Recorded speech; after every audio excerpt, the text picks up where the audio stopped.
Driving down a stretch of Route 61 in rural Pennsylvania, you wouldn't expect to pass anything of much interest.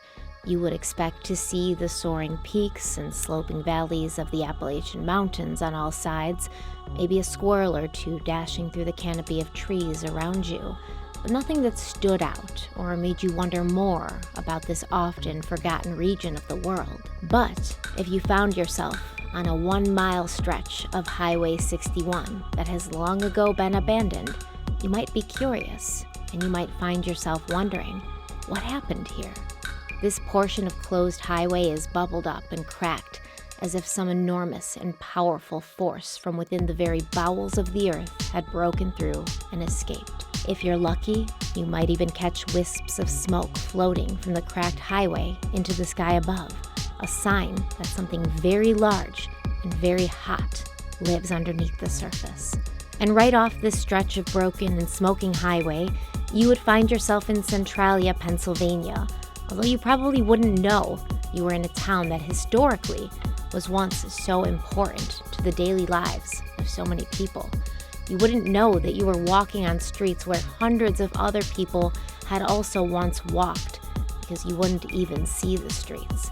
And you wouldn't know that as you walked, a blazing inferno hungrily burned beneath your feet. You might pass by cracked sidewalks and broken street signs, hints that life had once happened here. But now it's difficult for even the trees to grow, as their roots have died and withered away long ago. It's no surprise then to know that Centralia, Pennsylvania inspired the 2006 horror film Silent Hill. And it's not hard to see why some believe this abandoned town could be the portal to hell itself. As you walk and take it all in, you might find yourself reminded of other, more well-known ghost towns, like Chernobyl and Pripyat in Ukraine, places where tragedy struck so hard and so mercilessly that humanity no longer had any place being there.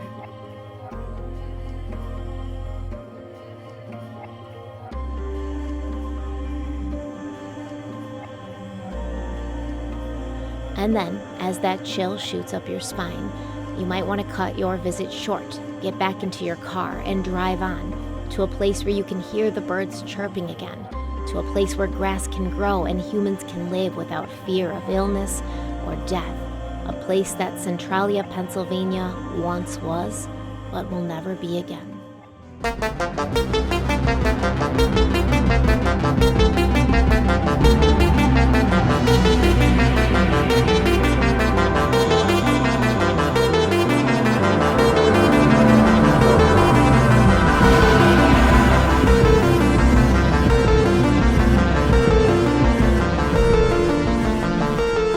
Hello everybody, welcome back to my channel, and thank you for joining me for another episode of Strange and Unusual, a series in which we can take a break from the darker and heavier and more realistic true crime content and escape into the unknown, exploring mysteries and strange occurrences throughout history. And as you know from the introduction, today's video brings us to Centralia, an isolated town nestled in a high and narrow valley of the Appalachian Mountains of eastern central Pennsylvania.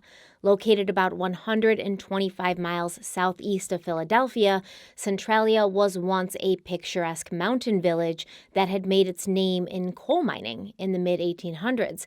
It's also the location of an underground fire that has been burning since 1962 and is expected to burn for at least another 100 years. The fire is believed to have started when a local landfill was set on fire, and the flames accidentally spread to the labyrinth of abandoned coal mines located underneath the town. That's the official narrative, at least. And despite multiple efforts and millions of dollars spent to extinguish the fire, it has continued to burn for decades, releasing toxic gases and causing sinkholes to form in the area, making the town uninhabitable and forcing most of Centralia's residents to pack up and leave. But that was after decades of living in the very unsafe and unhealthy conditions that this mine fire had created. And these conditions turned Centralia from a really wholesome, tight-knit place into a hellscape, literally. For example, a fiery sinkhole opened up under a young boy as he was playing in his yard, just out of nowhere, okay? There was no sinkhole.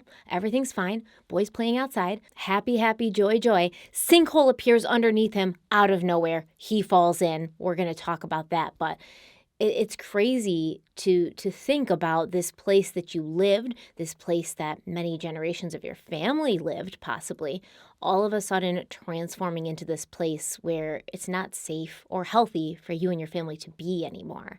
Centralia is now a morbid tourist attraction, and it's also been used as a filming location for several horror films and television shows, which makes a lot of sense because when you go there, it is horrific. We have so much to talk about. This is going to be a wild ride. But before we dive in, let's have a word from the sponsor of today's video, Helix Sleep. Helix Sleep makes premium mattress and bedding that are customized to fit your needs and that ship right to you, right to your front door. You guys know I've been sleeping on my Helix Sleep mattress for several years now. I love it, but listen, we are not here to talk about that today. We're not here to talk about my mattress because all humans deserve a good night's sleep, and that includes, little humans, aka kids. The Helix Kids mattress is a premium mattress created specifically with growing kids' needs and preferences in mind.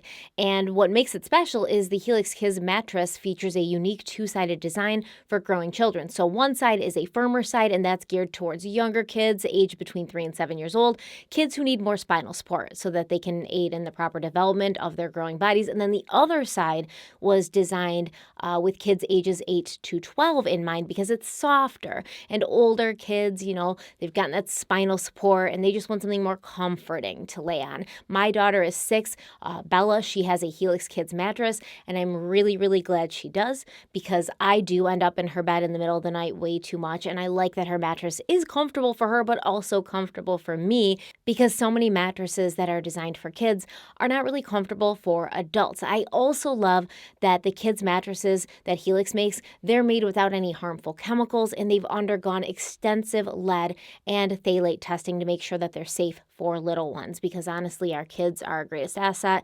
We want to make sure they're protected at all costs. The kids' mattresses also come with a hypoallergenic cover that's great for both moisture wicking as well as airflow because little kids be getting sweaty at night. And the mattress has a water-resistant finish that's eco-friendly and plant-based. So once again, safe for your kids, but also repels both stains and water. And when you're dealing with the little ones, they do things that cause stains all the time, all types of stains, and they're always spilling everything on themselves and everything around them.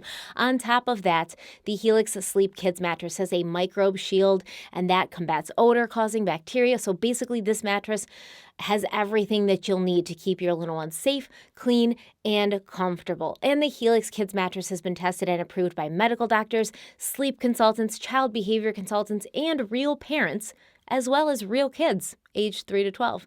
Getting your new mattress has never been easier. You can order online. It shows up to your front door in a box with fast and free shipping within the U.S. You'll have a 100-night sleep trial to try it out at home and make sure that, your child loves it because we know kids are picky. One minute they love chicken nuggets and then the next week they hate chicken nuggets. So give your kid 100 nights to sleep on this new mattress and make sure that it's absolutely the right one for them. And on top of that, you're also going to get a 10-year warranty along with financing options and flexible payment plans. At this point, now that every single person in my house has a Helix Sleep mattress, I can definitely say that Helix Sleep mattresses have been a game changer for my family. We're all getting better quality sleep. We're all waking up less sore, with less complaints and less grumpy, which is a win for me, who hates hearing people complain and doesn't like dealing with grumpy people. And also remember, anytime you support the sponsors of this channel, like Helix Sleep, you're also supporting the channel itself. So that's always a plus. If you're in the market for a new mattress for your little one, all you have to do is visit helixsleep.com/Harlowe to get 20% off your Helix Kids mattress plus 2 free pillows. Once again, it's helixsleep.com/Harlowe. There's an E on the end of Harlowe, HARLOWE. You can get 20% off your Helix Kids mattress plus 2 free pillows. And I don't even have time to talk about how good these pillows are either. We're not going to talk about it. Just trust me, they're good. So click the link in the description box. Check out Helix Sleep for yourself. Thank you so much to Helix Sleep for sponsoring today's video, and let's dive in. Okay, so to prepare for this topic, I read a lot of stuff. I read books and blogs and news articles, both old and new news articles, and I watched a lot of stuff too. I watched documentaries, YouTube videos, interviews, and honestly, I was actually a little offended because before I even started looking at, opinion articles and things like that, I'd already done a good deal of research. And one of those opinion articles that I read, and I don't know, are they called opinion articles? You know what I'm talking about. They're the more sensationalized ones, kind of more there for entertainment than anything else. And they have titles like "This town is on fire and it's never gonna stop," and it's just like very dramatic. One of those that I read said that this area didn't have much of a history before it became known as a ghost town. And that just lets me know that whoever wrote that article did zero of their own research and just regurgitated whatever they read from, other articles and heard in other documentaries. First of all, anyone who says any area doesn't have much history obviously didn't take 1 second of time to even try to look into the history of that area. And to say that about Centralia, Pennsylvania is stunning to me because in my opinion, Centralia has some of the most interesting early American history that I've come across in a while. And it's kind of like what I do for fun, looking into history. In fact, this story about Centralia and the mine fire, it has anything and everything that you could want in a story. There's themes of money and power, true legends of secret societies operating in the town, a murder that shook the tight-knit community to its core, the 3 C's: corruption, cover-up, and conspiracy. And of course, if you're going to add a 4th C, we can talk about the curse that was allegedly placed on Centralia in 1869 by a priest named Father McDermott. And in this video and the next one, this is going to be in 2 parts, we're going to talk about all of it. But before we get lost in the story of it all, let me just say that at its core, what we're talking about today, this is a story about something very horrible that happened to an entire town of people who didn't ask for it, didn't deserve it, and had no say in it. An entire town of people who struggled, suffered, and fought to keep their home intact as forces beyond their control ripped it apart. There are going to be those of you who watch this and wonder, why didn't these people just leave? Why did it take so long for most of them to finally give up on Centralia? And in the beginning, some people did. Some people did leave. A lot of them did.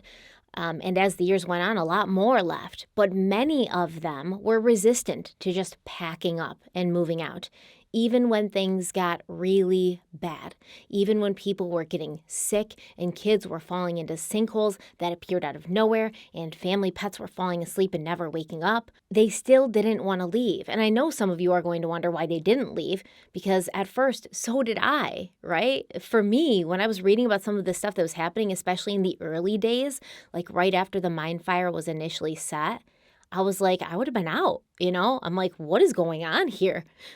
When you have to buy a bird to keep in your house to warn you that there's carbon monoxide, like lethal levels of carbon monoxide in your home, it's time to go. That's what I was thinking. But I kept reading and I kept pushing and exploring further because I wanted to know what it was about Centralia that held such an appeal for anyone, such an appeal where they would overlook obvious things happening just specifically to stay there. But of course, I didn't have that answer until I stopped looking at the question the way that Stephanie Harlowe would and instead tried to understand the mindset of a Centralia, Pennsylvania resident. Ben Marsh is a professor of geography and environmental studies at Bucknell University, and he wrote a journal article about Centralia and other towns like it in northeastern Pennsylvania. He wanted to answer the question of why so many residents of these small and dying towns showed such loyalty and devotion to a landscape, an area of the world that wasn't able to return to them anything of value. There's no question that this region of Pennsylvania is not the prettiest, but that's not the area's fault. It's not the location's fault. That's because for centuries, humans dug into the earth with shovels and hammers and later giant machines, and they cut out the enormous and plentiful deposits of anthracite coal that was in the ground there, the most valuable type of coal, the most precious type of coal, the oldest type of coal. It's millions and millions of years old. And when they were done draining each pocket of coal deposits, they left the earth battered and bruised, and they moved on to do it all over again, leaving abandoned mines and a battered landscape. They raped the earth, basically, is what they did, and then they left it behind. But it also could be Centralia's centuries-long history of coal mining that may be the root of why its residents fought to remain there. Ben Marsh writes that 5 billion tons of coal had been removed from this land by immigrants and their sons. They came from England, Germany, and Ireland, seduced by the idea of the American dream, hoping for a better life, and for their descendants, that is still what Centralia represents: a happy life, a job, a means of providing for your family, friends, community, ties that bind. Ben Marsh believes that the hard and dangerous work in the mines forged social ties in Centralia and other anthracite communities in Pennsylvania that are much stronger than those found in many other places. It's his theory that the men who went into the mines together every day, they needed to be able to rely on each other, and they looked out for each other. They kept each other alive. That bond and the trust that was needed to build that bond, it didn't stay in the mines. It left with the miners at the end of every day and spilled over into their everyday lives. The people you worked with were not just buddies or coworkers. They were family, and their family was also your family, and you took care of each other, no matter what. Ben Marsh wrote, quote, "You're talking about people right off the boat. A tiny universe of experience. They have a highly impoverished view of the rest of the world, so they are highly dependent on what they know. It's a life built on a sense of social ties. You take that away, and there's nothing." End quote. Those first immigrant coal miners, they had children, and those children played together, and those children grew up to marry each other and have children of their own who also played together, and so on and so forth. Centralia was home, but it was more than that. It was a base of operations for decades of tradition and unbreakable family and community ties. So once again, before we dive in to what promises to be a very riveting, colorful, and at times entertaining and kind of scary story, remember that this is a story about people, real people who lived and lost, and whose lives were turned upside down, who to this day, those of them who are still surviving, they still feel the loss of their homes, their communities, and their history. Right? And speaking of history, let's talk about the history of Centralia, Pennsylvania, because in order to understand what happened at the end, you have to go back to the beginning. And in this case, especially, because it's going to provide a lot of context, and it's also going to sort of show you how things build, how things sort of just pile on top of each other until it's kind of like a domino effect or a toppling down effect, and you no longer have control. You've built something so big that you lost control of it. Centralia, Pennsylvania lies in the heart of the anthracite region, which is a historical coal mining area covering about 500 square miles in northeastern Pennsylvania. And this area is known for its abundance of anthracite coal, which was once a major source of fuel for homes, industry, and transportation. And that statement doesn't really even hint at this region's importance in the 19th and early 20th centuries. Like I said, today, this area of Pennsylvania is basically forgotten. People don't really talk about it. The people who live there don't really, they're very insular. They don't really interact with the outside world. But back in the day, this area was bumping, you know? That's where all the activity was happening. That's where all the coal companies were going to open their businesses and start mining. And because of this, it became a very financially well-off area, whereas today, you can't really say the same thing. This out-of-the-way mountainous area was actually once the heart of the coal mining industry in the United States and responsible for producing the majority of the country's anthracite coal. In fact, 96% of all anthracite in the United States can be found in Pennsylvania. And this is important because when it comes to coal, anthracite is top tier. And if you are mining coal for profit, this is the coal that you would want. Anthracite is more expensive than other types of coal because it has a higher carbon content and it burns more cleanly with fewer emissions. But it also has a very high energy content, which means it produces more heat per unit of fuel than other types of coal. So you can see why it may be very appealing to people who are using coal at this time to heat their homes. It burns cleaner and it produces more heat with less coal. Anthracite is actually very difficult to set on fire because it has such a high carbon content and a low volatile matter, which means it doesn't release gas easily when heated, and therefore it requires much higher temperatures to ignite.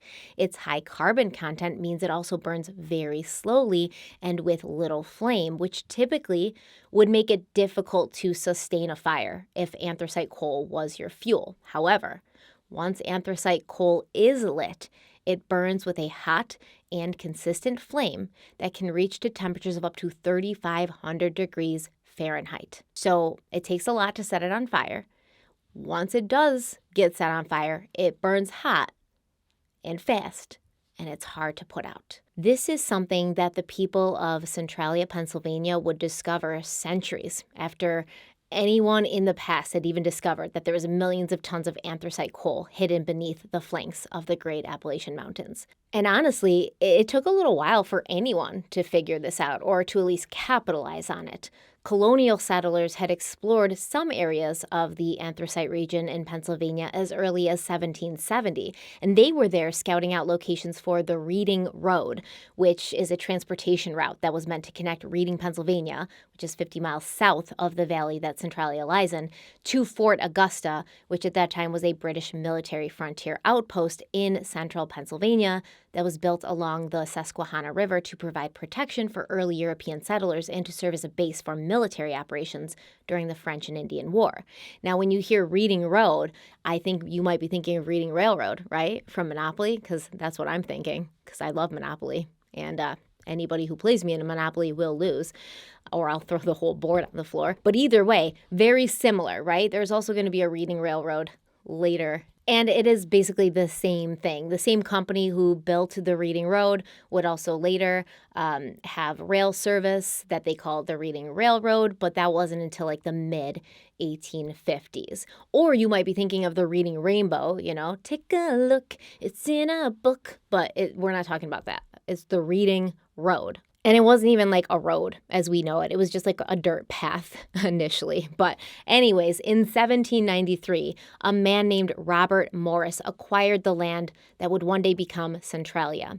And he added this land to his vast wilderness empire. And Robert Morris was an extremely interesting historical figure and an important one, not just to Pennsylvania, but to the United States. He was born in Liverpool, England in 1734, and he immigrated to America when he was a teenager. In 1764, at the age of 30, Morris had a successful career as a merchant and financier in Philadelphia, Pennsylvania, and the following year, he was running with the Sons of Liberty, and he was loving it. Now, if you're a Hamilton fan, you would get that reference. In 1765, Morris joined many others in protesting and opposing British tax policies, such as the Stamp Act, and by 1775, he was the richest man in America. 1775 was also the same year the American Revolution started, and Morris helped finance the war, as well as made it possible for the outgunned and outmanned American forces to procure weapons and ammunition as they fought for their independence, causing him to forever be known as the financier of the Revolution. Robert Morris's name can be found on the Declaration of Independence, the Articles of Confederation, and the United States Constitution. He established the Bank of North America. He's considered one of our founding fathers, and along with Alexander Hamilton, he's widely regarded as one of the founders of the United States financial system. But the most interesting thing about Robert Morris, in my opinion, is how much land he bought for apparently no reason. I mean, obviously he had reasons. Like, for instance, he felt that buying land which would appreciate in value over time, that would be a profitable investment. And it would be, and it would have been if he'd done it differently. And he also felt that the expansion of settlements and the cultivation of land would help drive economic growth and prosperity to his young country. And that's true, it did that. But also, it looks like Morris bought some of his land to settle debts that he'd incurred during the war, the Revolutionary War, a war he helped finance, remember, personally by taking out personal loans, which he would then have to eventually repay. And apparently, the new United States, they were broke and they didn't have the money to pay him back for his help. And this would end up being his undoing. By the 1790s, Robert Morris was considered the largest landholder in the United States, personally owning over 6 million acres of land throughout multiple states, including much of Western New York, the land that would one day become Washington, D.C., and 1 million acres in Pennsylvania. Unfortunately, Morris overextended himself. He was land rich, but cash poor, and eventually he was no longer able to pay his debts, which landed him in creditor's prison for 3 years. I don't know why he didn't just sell a bunch of his land to pay his debts back, but maybe he couldn't find anybody to buy it at that point. And he was trying to sell his land, but nobody would buy it, so he didn't know what to do, and he didn't sell it in time, and he didn't get the money in time. But either way, he literally spent 3 years in prison, creditor's prison in Philadelphia. And in 1798, Morris officially declared bankruptcy, and much of his land, including the valley that would become Centralia one day, that was turned over to the Bank of the United States. You'd think that they'd be like, hey, dude, sorry, we know that you gave us so much money during the war. We're gonna take your land, but you don't have to go to prison. One thing should have happened. Either he didn't go to prison or he didn't get his land taken. But they were just like, no one asked you to help us, man. No one asked you for that. You just did it out of the goodness of your heart. Robert Morris would die in poverty on May 9th, 1806. And obviously, you all are smart. I don't need to highlight the irony or the tragedy that a man who was instrumental in building the financial system of this country, a man who was once considered to be the richest man in the United States and the biggest landholder in the United States, died penniless, right? It is sad because he really did put a lot of his own money on the table to help win the war, and if he hadn't done that, he probably would have been all right. He probably would have been a wealthy man for the rest of his life. And that just kind of shows you, especially back then, you could make a fortune really quick, but you could also lose it in the blink of an eye. And, it is sad because great personal sacrifice and financial stupidity can exist in the same person at the same time. You can be a good person and just not be smart with money. Or you can be smart with money and help build this economic system that was supposed to be the greatest of all time. And you can just not be smart with your own money. Or you can just make one stupid mistake or a series of stupid mistakes, and then you can lose everything in the blink of an eye. So it's just a very interesting story. Morris is still considered a very important figure, like I said, in Pennsylvania and in the United States. But after he lost the land, the future site of Centralia, Pennsylvania was purchased in an auction for $30,000 by a man named Stephen Girard. And this guy is super interesting and has a really cool story. Stephen Girard was born in Bordeaux, France in 1750, and he faced a lot of challenges early on. He was the son of a poor sailor, he never received a formal or proper education, and he lost one of his eyes when he was just 8 years old. Despite his very humble beginnings, Girard would become known as the man who single-handedly saved the United States government from financial collapse during the War of 1812, and he did this by essentially funding the war with his own money. Stephen Girard is known to be the first multimillionaire in U.S. history, and he's estimated to have been the 4th richest American of all time. You never hear about him, right? You hear about the Rockefellers and Carnegie Steel, and the oil tycoons and things like that. You don't hear about Stephen Girard. And you might ask, how did the son of a poor French sailor become such an integral figure in U.S. history? Where did he get the money to fund the war and save the day? Well, in 1760, Girard traveled as a cabin boy on a ship to New York City. He was 10 years old, right? And once he was there, he began learning the ropes of the mercantile trade that was happening at that time between New York, usually New York City, and then New Orleans and the West Indies. So in 1773, he became a licensed sea captain. And I bet you he had an eye patch, right? Because he only had one eye.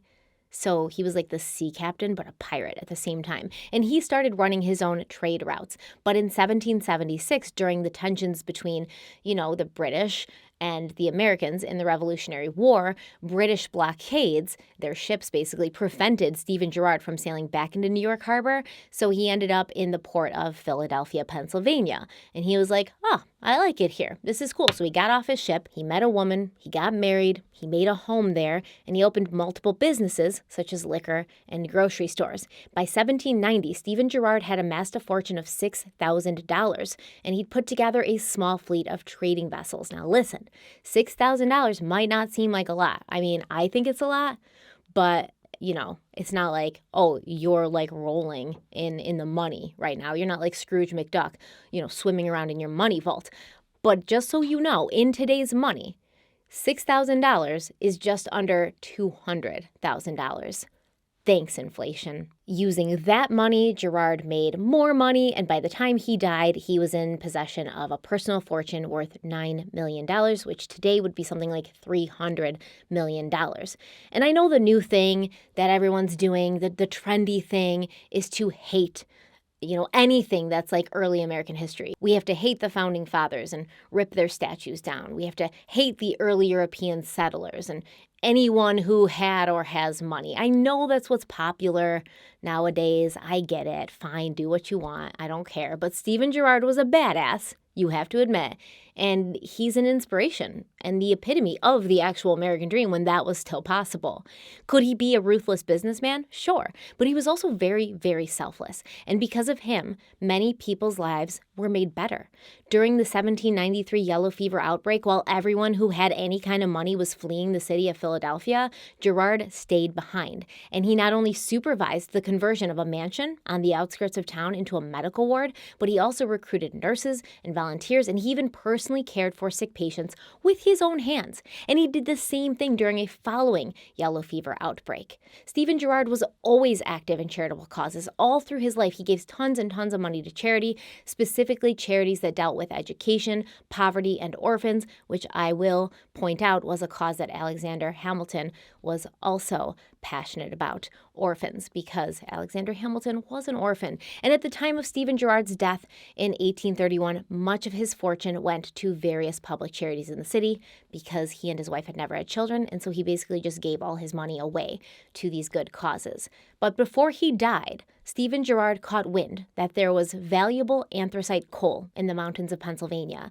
So he bought up Robert Morris's land, and he waited for a coal mining company to offer him a hefty price for it, which happened in 1842 when the land was purchased by the Locust Mountain Coal and Iron Company. And I think it's cool, this sort of prospecting or like predicting what's going to happen. Like if you pay attention to what's going on in the world, the way that society is moving, what are they moving towards? What are these new innovations that are coming out? Things like that.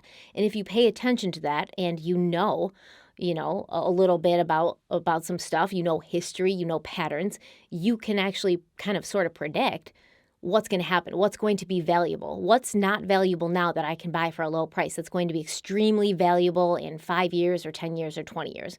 And it's just very interesting to see how that works. So the Locust Mountain Coal and Iron Company bought the land from Girard, and a mining engineer with the company named Alexander Rea moved to location with his family.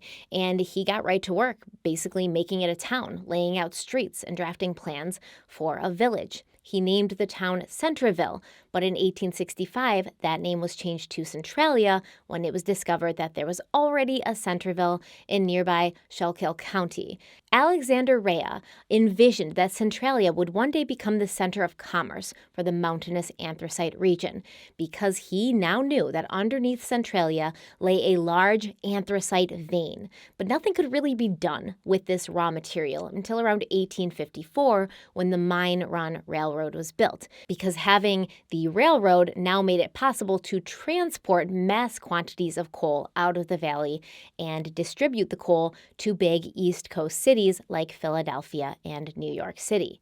Because Centralia is up in the mountains and then down in a valley, the coal was pretty much meaningless until it could be transported out in like larger quantities to paying customers. They could have brought the coal out with like horse and buggies, but it's going to be slow. You can't get that much out. And so there's no point in doing that unless you're going to really make it lucrative.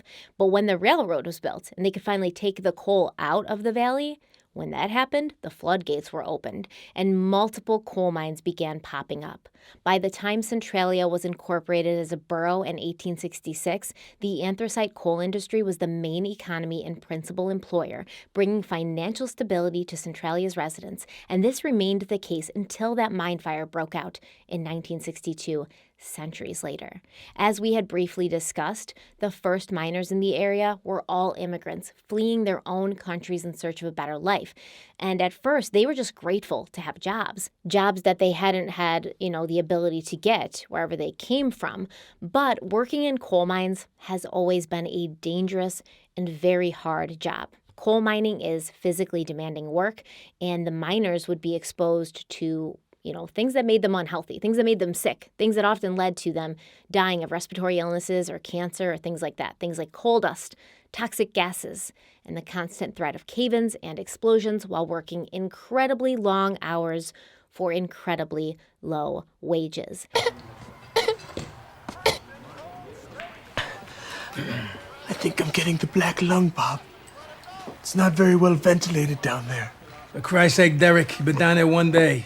Enter the Molly Maguires, a secret society of Irish coal miners that operated in the coal region of eastern Pennsylvania in the mid to late 19th century. The Molly Maguires were named after a legendary Irish woman in 1840s Ireland who turned a group of peasants into a secret society and then led them in a battle against their oppressive landlords. The Molly Maguires of Pennsylvania used violence and intimidation tactics to fight against the oppressive working conditions that they faced in the mines, and they targeted mine owners, foremen, basically anyone who they perceived to be part of the ruling class.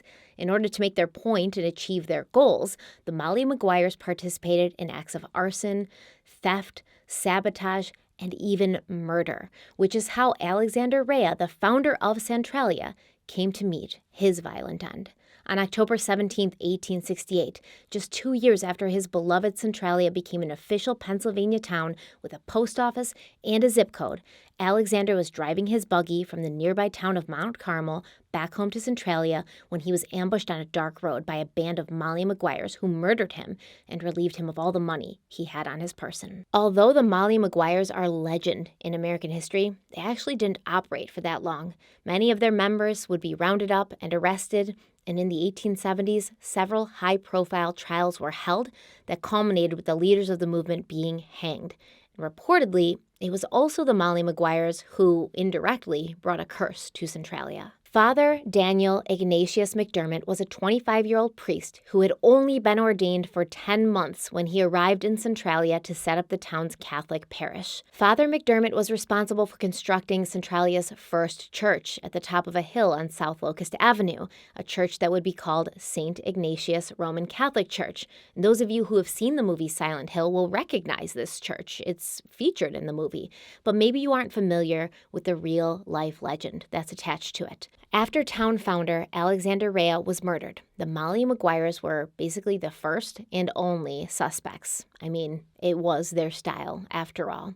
And this angered Father McDermott, who began using church services to talk mad shit about the Irish secret society, whose members he not only suspected but knew sat in front of him with their heads demurely bowed every Sunday. Remember, the Molly Maguires, they were a secret society, so only the insiders, people who were in the group, knew who the members were. But they were coal miners who lived in Centralia and other areas, and Father McDermott knew that there were Molly Maguires living in his town and that there were townspeople who were keeping their identities secret. And Father McDermott felt that the Molly Maguires needed a good finger wagging for what they'd been doing. But the Molly Maguires did not back down from their violent ways. They didn't take his finger wagging very well. And the method that they used to let Father McDermott know this was by attacking him in the church cemetery one night in the spring of 1869.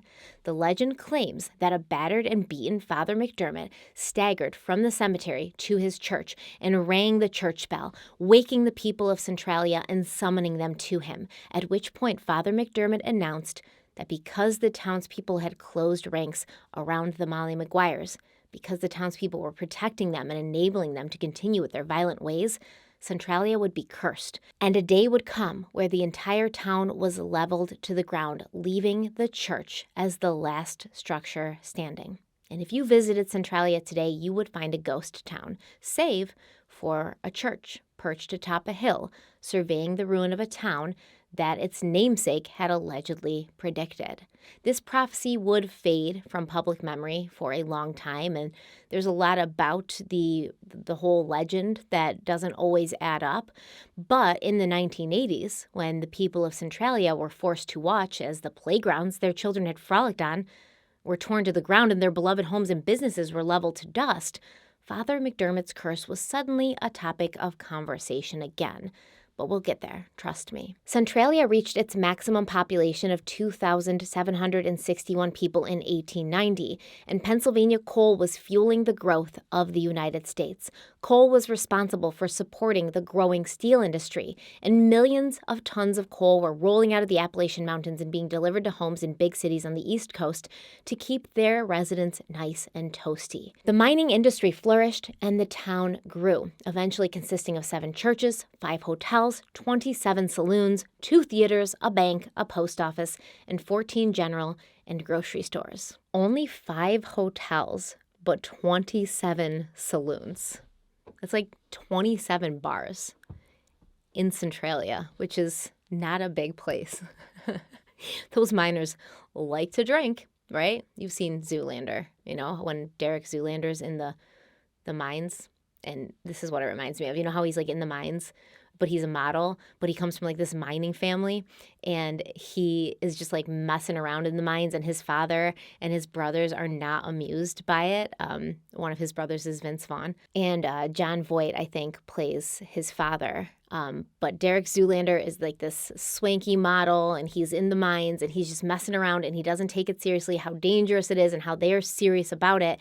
And he like puts coal dust all over his body, and he like melts into a wall so they can't see him. And then he jumps out of the wall with like a pickaxe and he says, "Surprise."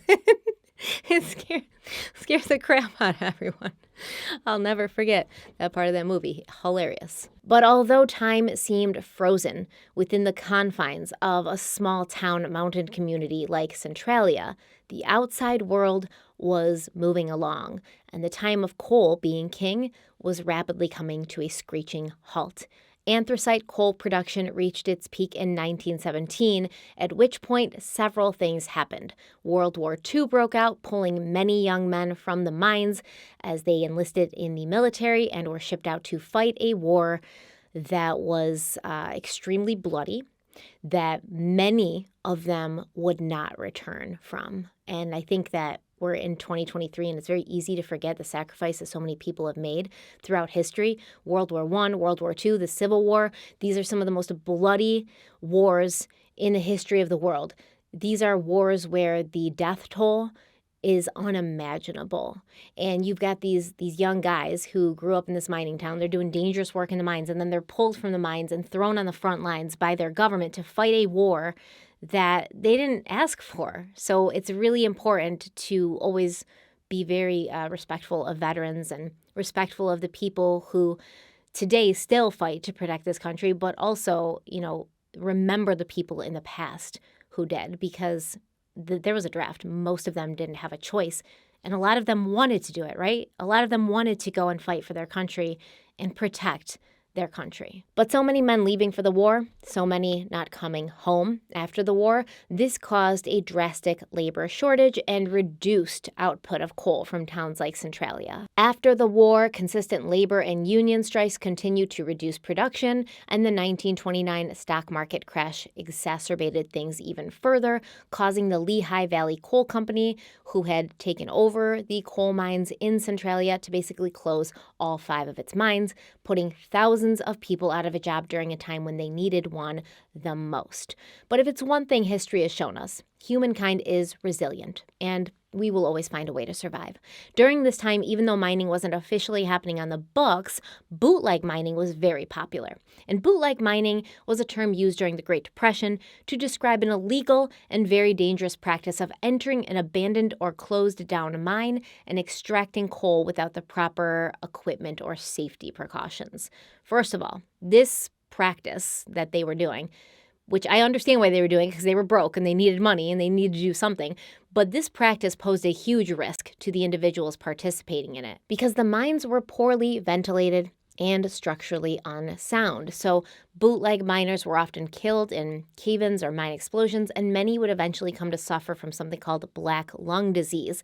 And this happens when coal dust is inhaled and it accumulates in the lungs and causes inflammation, scarring, and damage to the lung tissue over time, which can lead to a number of respiratory issues. And in severe cases, black lung can lead to death because it prevents oxygen from being absorbed into your lungs. So like I said, this bootleg mining was dangerous to the people doing it, but it was also problematic for the structure of the mines. Some bootleg miners used a technique called pillar robbing, which means they would extract material from coal pillars in the mines. So these coal pillars were just literally made out of coal. And the problem was those pillars had been carved and left intact by the original miners because those pillars were holding the ceiling up, basically, right? So there's lots of different ways you can mine, but one is called room mining, I think. Basically, the miners go in and they dig out, a big chunk of the earth, a big chunk of the coal, so that they can go in and continue getting coal out of the walls and stuff. But when they would do this, when they would dig out a room, inside of the earth where the coal was, they would leave some coal in the form of pillars to support the ceiling, and when those were gone, what was there to support the ceiling? So pillar robbing in the area of Centralia would cause the collapse of several abandoned mines. And the people of the time didn't know it, but these collapsed mines would make putting out the 1962 fire that started in the mines even more difficult. Impossible, one might say. After World War II, America woke up to a very different world, and we could talk about that for hours, the impact of World War II and how it changed society. But for our purposes today, let's focus on fuel. For generations, coal had been the number one choice for running engines, for propelling transportation, and bringing heat to homes. But in the early 20th century, people started using oil as a substitute for coal because it was more available than coal in many parts of the world, because it was easier and cheaper to extract and transport, and because it was considered to burn cleaner and be better for the environment. Now, admittedly, coal mining is very bad for the environment. Who's ready for a little Professor Harlowe lesson? What even is coal, and what is the process of coal mining? These may sound like boring questions, which could deliver even more boring answers, but I find the whole thing fascinating, and I think you will too. Just stick with me. So coal is a non-renewable fossil fuel that, when combusted, can be used for energy. Coal is formed from the remains of ancient organisms, the remains of living things that inhabited the earth a long, long, long time ago. And because coal takes millions of years to form, there is a limited amount of it. It's a non-renewable resource, although you wouldn't know it from the way they irresponsibly mined it for centuries.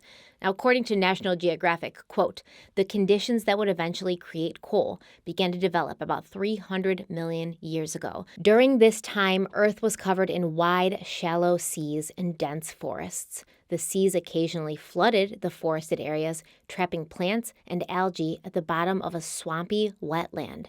Over time, the plants, mostly mosses and algae, were buried and compressed under the weight of overlying mud and vegetation. As the plant debris sifted deeper under Earth's surface, it encountered increased temperatures and higher pressure. Mud and acidic water prevented the plant matter from coming into contact with oxygen, Due to this, the plant matter decomposed at a very slow rate and retained much of its carbon. These areas of buried plant matter are called peat bogs. Peat bogs store massive amounts of carbon many meters underground.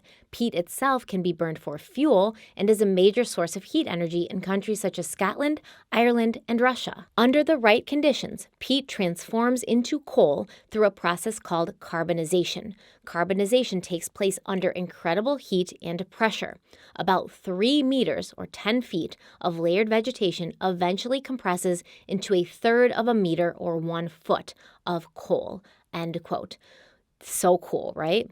So cool. I just think that's so amazingly fascinating that that's how coal is made, and it's this like intense, time-consuming process to make this thing that, you know, can provide energy all on its own. Like it's this ashes to ashes, dust to dust, like everything back to the earth. Very, very cool concept. But coal exists in underground formations that are called coal beds, or sometimes they're called coal seams. And a coal seam can be as thick as 90 feet and stretch for over 900 miles. So the coal seam is just going to be straight coal, right? 90 feet for over 900 miles, just straight coal. For the first 200 years, coal was mined with little thought or consideration for the consequences. When all available coal was extracted from one mine, they would move on to another area, dig another mine, and that original mine would be abandoned and forgotten about. Instead of returning the earth to its previous condition or like filling it in or something, they just left this gaping hole. Now, coal can be extracted from the earth through the process of surface mining or underground mining. Surface mining is used when the coal is located less than 200 feet underground, and all the miners have to do is simply remove the overlying dirt, sediment, and vegetation. That stuff is called overburden in the coal mining industry. That's coal mining lingo. But all they have to do is remove that overburden, and then they can kind of like dig in and get the coal. And financially, surface mining is faster and cheaper, but environmentally, it is devastating, and it has destroyed entire habitats and ecosystems. Now, underground mining is used when the coal seam is too deep to be reached by surface mining, and this is when tunnels are dug into the earth to reach the coal seam. And this was the method used in Centralia, and it created a subterranean world of tunnels and rooms, like an ant farm or a beehive. By 1980, the population in Centralia had dwindled to 1,000 residents because this was no longer a flourishing mine town at this point. And by 2020, only 5 of those people remained. And that was because living conditions between 1980 and 2020 in the town had gotten so bad that most people felt they had no other choice. And it all started on May 7th, 1962, when members of the Centralia Council met to discuss plans for the upcoming Memorial Day celebrations. Now, just for the record, I kind of mentioned it earlier, but just for the record, the version of events that I'm about to tell you, those are considered to be what actually happened, the official narrative. But of course, there are some people especially who lived in Centralia at the time, who believed that the mine fire was no accident and it was done purposely to drive them out of their town and out of their homes so that somebody else could come in and have access to that very profitable and valuable anthracite coal. We are going to talk more about that later. So Memorial Day was a very important holiday to the people of Centralia. I kind of made them sound like aliens when I say it like that. It was a very important holiday to the people of Centralia. Like it's an important holiday to a lot of people, but specifically for the people who lived in Centralia at that time, the town would put on a big parade. There was like baton twirling and a band, and the parade would go from cemetery to cemetery to honor the dead and to allow families to visit the gravesites of their deceased loved ones. But there was a slight problem because the town had recently opened a new landfill earlier that year, and one end of that landfill was very close to the northeast corner of Odd Fellows Cemetery, so really close, like a couple 100 feet away. Now, of course, the landfill, it had the normal issues that piles of garbage bring along with it, pretty strong and disgusting smells, and rodents. The Centralia Council didn't want to put a damper on the Memorial Day celebrations with smelly garbage and rats running all over the place, so they started talking about ways that they could clean up the dump before May 30th, and they decided, let's just set it on fire. That dump was up next to the cemetery, and they wanted to burn it off for the 30th of May, and they lit the dump on fire so it wouldn't be sticking around the cemetery. Now, there's a few things you need to keep in mind. One, the landfill was actually a strip mine that had been excavated in 1935. It was 300 feet long, 75 feet wide, and 50 feet deep. What you also need to know is that the state of Pennsylvania had enacted a law in 1956 which regulated the use of old strip mines as landfills because they had caused fires before. Centralia would be able to use the old mine as a landfill, but they had to get a permit, and they had to also allow a landfill inspector from the State Department of Mines and Mineral Industries to inspect the landfill on a regular basis to make sure it was still safe and up to code. Now, according to the book Fire Underground by David DeCock, the inspector approved of the site for the Centralia landfill, but, quote, was concerned about several holes in the walls and the floor of the pit. Pennsylvania strip mines often sliced through old, deep mines, and this one was no exception, end quote.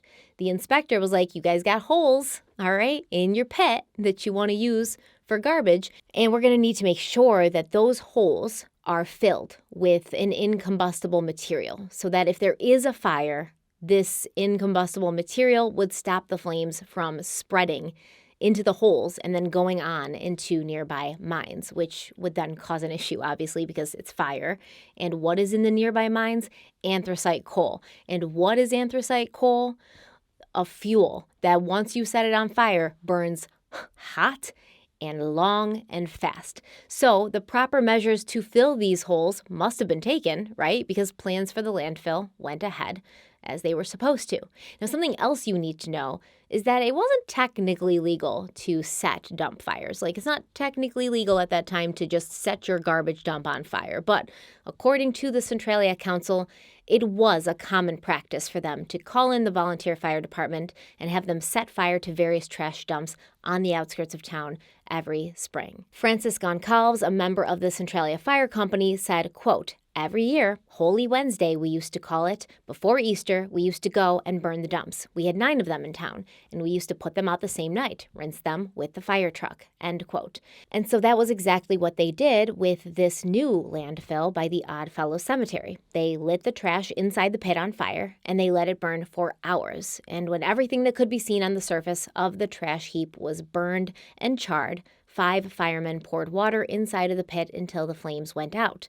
But what they didn't know was that although they could no longer see the fire, it was still actively burning deep inside the multiple layers of garbage. This fire continued on unseen, champing at the bit to reach the surface until the material and the debris on top of it had dried, and then the fire ate through that as well. So check it out, right? They set the fire is burning.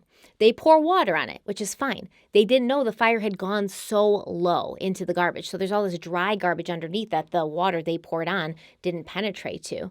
And the fire's burning, and it's like trying to come up to the rest of the garbage, but that's still kind of damp. So it had to wait until it was like thoroughly dried out. And then the fire flared up through that. On May 29th, the evening before the Memorial Day celebration, a man named George Jones was walking through Oddfellow Cemetery, checking to make sure everything was neat and orderly and ready for visitors, and that was when he spotted smoke rising from the landfill. So he obviously walked over to check it out. He looked down inside the pit, and he saw flames. So he reported it immediately. The fire department was called in again, and again they filled the pit with water from 9 p.m. until 2 a.m., and again they saw the flames extinguished, but once again, the fire burned underneath and continued to burn for several days, at which point the confused council figured out that the fire had spread to the underground network of old abandoned coal mines, and they figured this out because when they were inside the pit,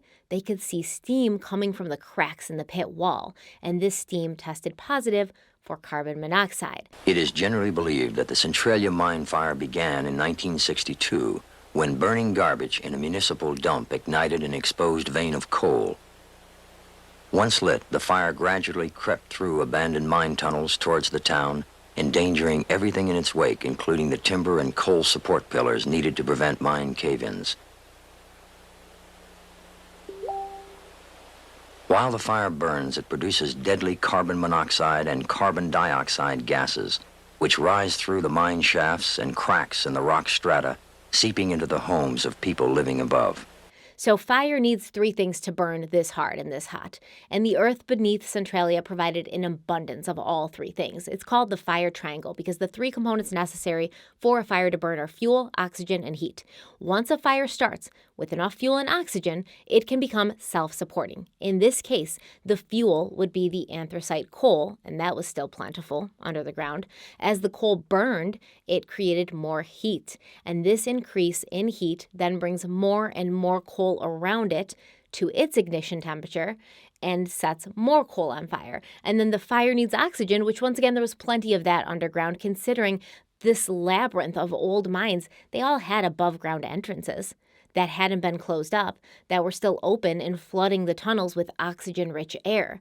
But how had this happened in Centralia when the holes in the walls of that pit were supposed to have been filled with a non-combustible material in order to prevent this very thing from happening, in order to prevent the landfill fire from spreading to the mines? Well, after a few unsuccessful attempts at putting out the fire with water, firemen had discovered something which clearly had gone unnoticed by everyone else, a large hole on the north wall of the pit right by the cemetery. And this hole was 15 feet long and several feet high. So you might say, how did you miss this?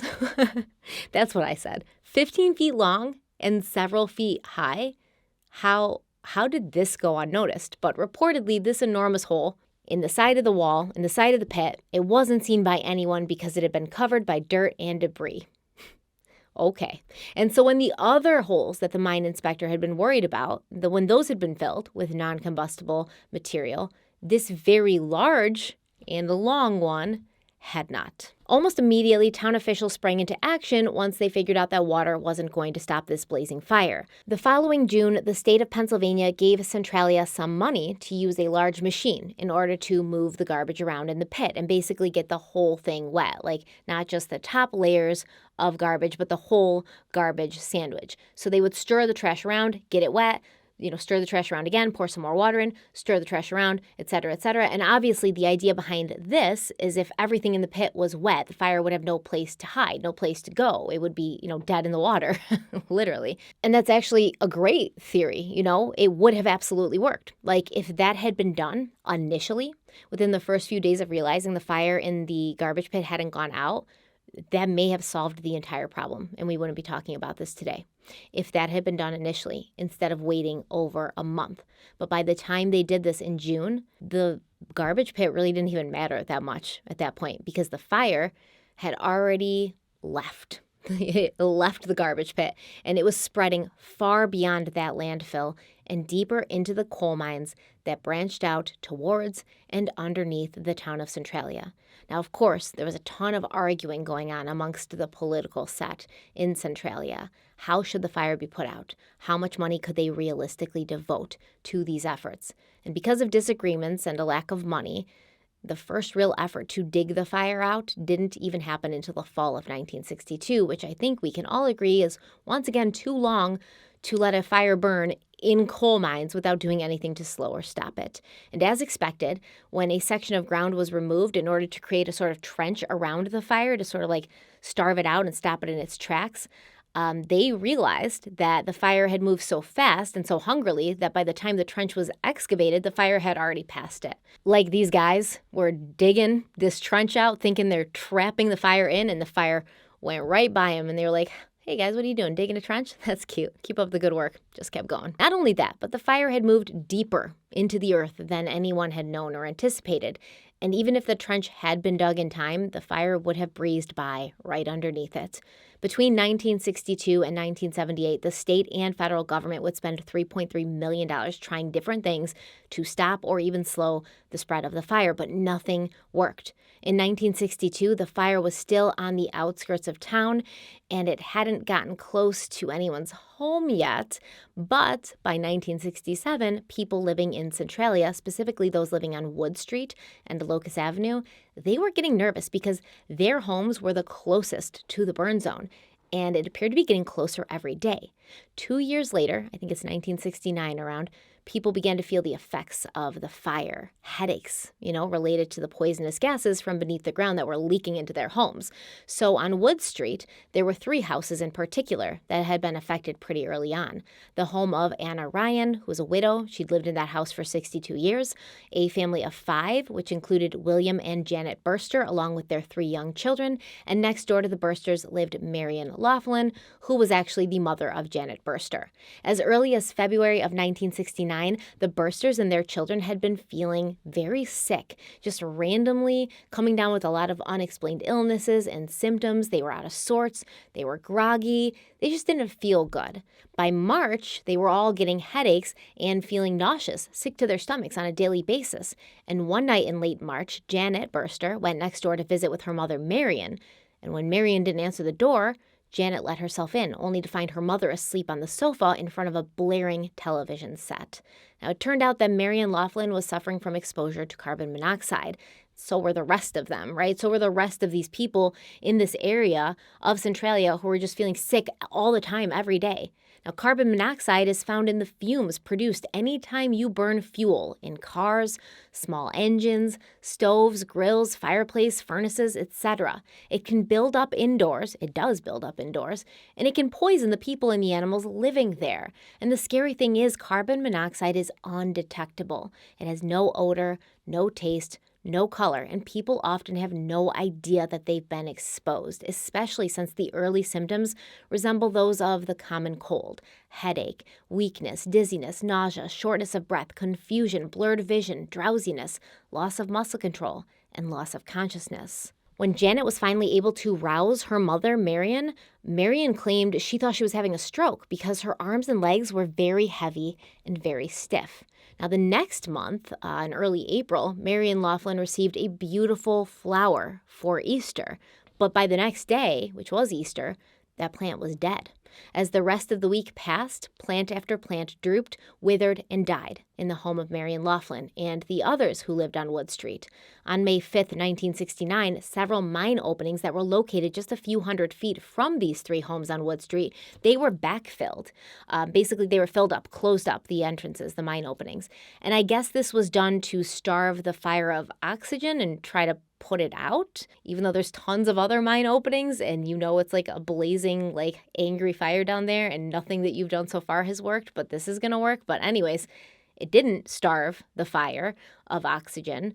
All it did was increase the amount of poisonous gas entering the homes nearby because the mine shaft openings had been acting as vents for the gas to release the gas from under the ground into the air.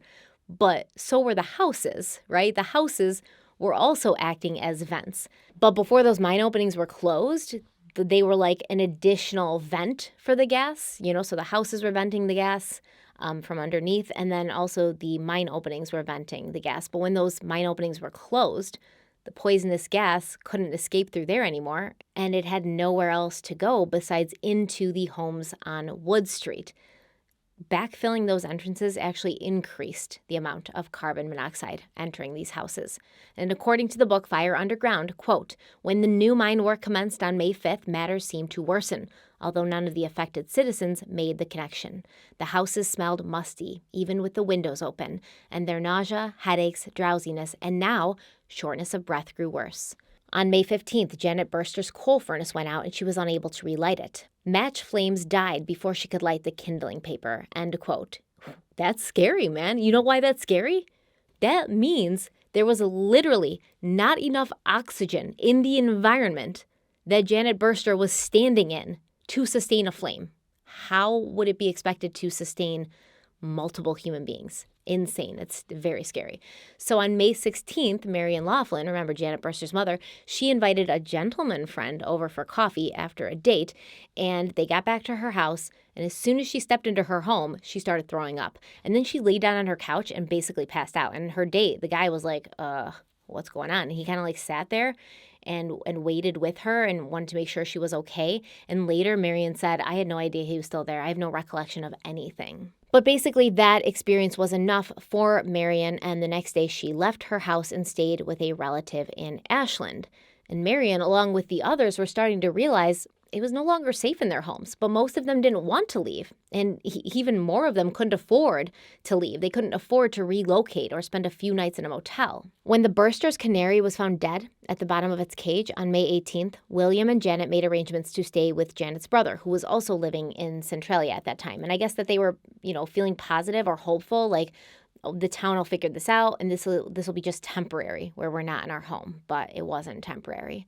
The Bureau of Mines drilled some boreholes behind the houses on Wood Street. So boreholes are deep holes, but they're narrow holes, and they're made in the ground, basically to detect what's going on under the ground.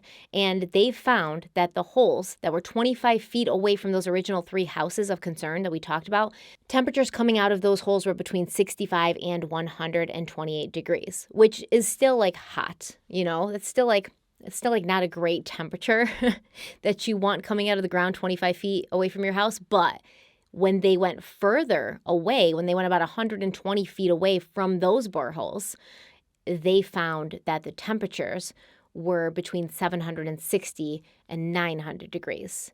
Okay, so that means right by the houses, 25 feet from the houses, it's not super hot yet, but a little bit further, about 120 feet away from that, it's like ridiculously hot.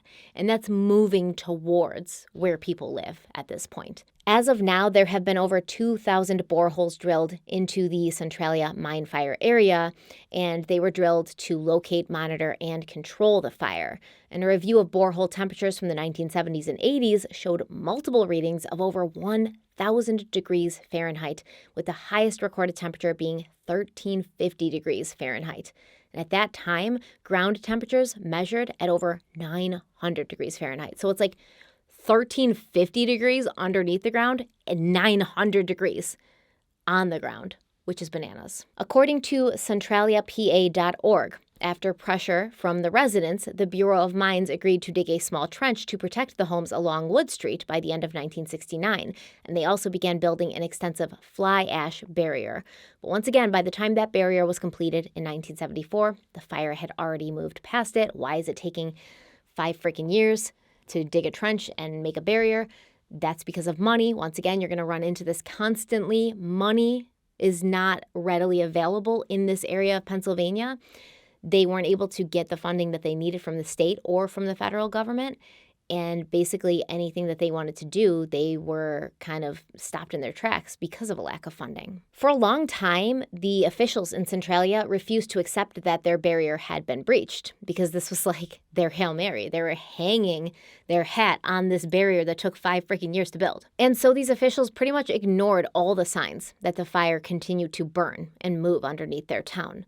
By 1977, the fire had been raging for 15 years, and according to CENTRALIAPA.org, quote, news of the deadly mine gases in Centralia had reached the news media. The Bureau of Mines scrambled to act. Later that year, they began drilling new boreholes to determine the integrity of the fly ash barrier. The results were not comforting. While several areas were intact, many were partially compromised or non-existent, end quote. So they couldn't just take, the signs of the fire into account, like the massive levels of carbon monoxide inside people's homes, the massively high ground temperatures and, inside the ground temperatures that were just getting more and more hot the closer you got to people's homes. They didn't want to take that into account. They had to drill holes and check for themselves that their barrier had failed in many places, allowing the fire to continue spreading.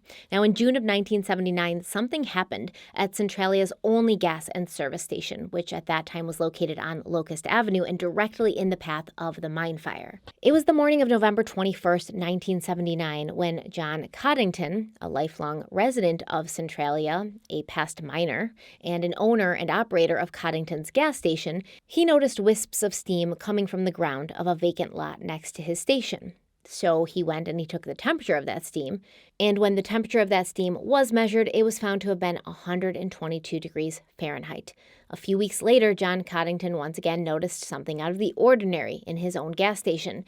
He saw steam coming through the dirt floor of the basement, and maybe that wouldn't have been such a big deal, except for the fact that underneath that basement floor sat 4 underground tanks holding a total of 9,000 gallons of gasoline, and if that gasoline got hot enough, the tanks were sure to explode, which would be, it would be like a bomb going off. Everything would be destroyed. Like John Coddington and his service station would surely not be there. John Coddington went to town officials, and then the town of Centralia called in the Pennsylvania Department of Environmental Resources, and they came and they measured the temperature of the basement floor, and they found it to be 136 degrees Fahrenheit. It was also discovered that, sure enough, the temperature of the gasoline in the underground tanks was rising. So the Pennsylvania State Fire Marshal ordered that the 4 tanks be drained and refilled with water, and basically they told John Coddington, like, you gotta shut down. In early December of 1979, John Coddington's gas station was closed for good, and it would become one of the first structures in Centralia to be demolished just a few years later in 1981. Over the next decades, the fire would burn through the coal beneath the town, and officials say the exact amount of coal that has been burned and will be burned by this fire is impossible to estimate because the fire has been going for over 50 years, and it's expected to burn for another 100. The Centralia mine fire has expanded beyond the Centralia borough boundaries, and there's no telling when or where it will stop. By the 1980s, the people of Centralia were begging their government officials for help. Every time we ask for something, we're always told it takes time. It takes time. It takes money. You have to wait. There's other problems all over the country. In fact, that's what Congressman Nelligan told us when we were in Washington, that we're too emotional. We think Centralia is the only problem in the whole country.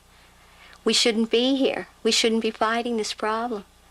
We have to realize that the congressman has other problems. We do realize that, but we realize, too, that we have a problem. We want him to realize that. 20 years is 20 years too long. We've waited long enough. I'm not saying that they should be patient with it. I'm saying they should understand it, however. If they understand and they have confidence that there are people who are working very hard daily to resolve that problem, I think if they were assured of that and they had that understanding, I think they could be patient. If the fire that is burning near or under Centralia were burning near or under Pittsburgh, New York, Philadelphia, Los Angeles, Chicago, I think you would have seen much prompter action on the part of the state administration as well as the federal administration. And it was said that someone would have to die before anyone paid attention to what was happening in the deteriorating Pennsylvania mine town that had become victim to the coal that had once been so profitable for them. And that is where we're going to end our story for today. We're going to pick up next time with the second and final installment of this series. I'm having such a fun time talking about history and strange and unusual things with you. I really appreciate you guys being here for this. Like the video if you liked it. Share it if you think it's worth sharing. Subscribe if you haven't already for more content like this, as well as true crime, history, mystery, all sorts of stuff we talk about here. So don't forget to subscribe if you haven't already. Thank you so much for being here with me. Let me know what you think about everything in the comment section. I love chatting with you guys in the comment section. But until next time, stay kind, stay beautiful, and stay safe. And I'll see you very, very soon. Bye.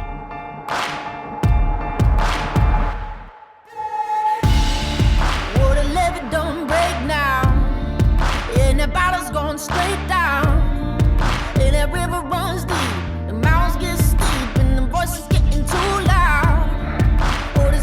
I've buried, it's looking like a cemetery.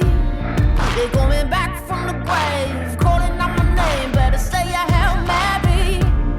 Well, you don't know how deep it goes until it's killing you slowly. And so you got to let it go. I got blood